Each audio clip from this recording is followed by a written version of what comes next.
morning. I'm Tammy Jackson, and on behalf of the Tri-Cities of the Glades area, I would like to present to you some information that disturbs us very deeply. Recently, a letter was written, and it came to our attention, and as well as the attention of 30,000 plus citizens in our area. We appreciate the interest in reducing Lake Okeechobee discharges. We are the reason why those discharges occur. We recognize that. The hurricanes of 1926 and 1928, as well as the 1940 floods, are why the Herbert Hoover Dike was constructed. The homes and lives of innumerable Glades residents, as well as many others across the South Florida area, were destroyed. The advent of storm management and flood control through your agency and the federal government's construction of the Herbert Hoover Dike improved the public safety. We live in fear each and every day in the shadow of the Herbert Hoover Dike, hoping and praying for its continued stability so that we can continue to live our lives the way that we live them.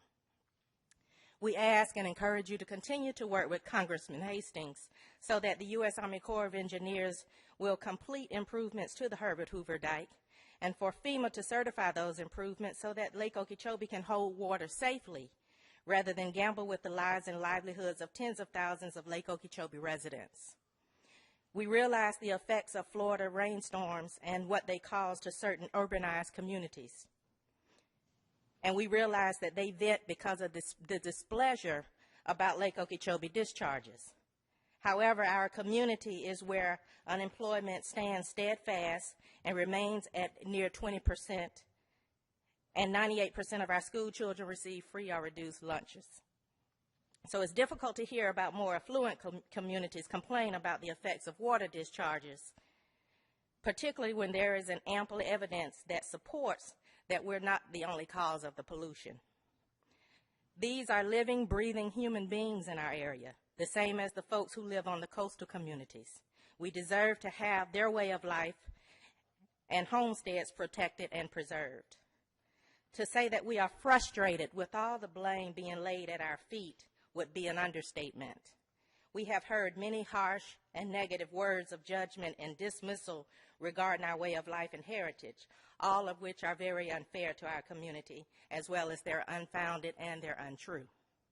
It is unfortunate that some leaders choose to readily accept the complaints and accusations of some of the coastal communities and coastal residents at face value while dismissing as irrelevant the fate of many thousands of individuals living in the Glades region.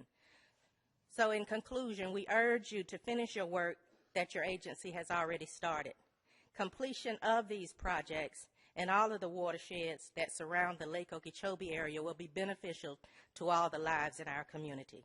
And on behalf of Mayor Steve Wilson and Belle Glade, Mayor Keith Babb and his representatives from Pahokee, Commissioner Diane Walker and Commissioner Clara Mervin, and Mayor Joe Cowles in the city of South Bay, I thank you for hearing us today.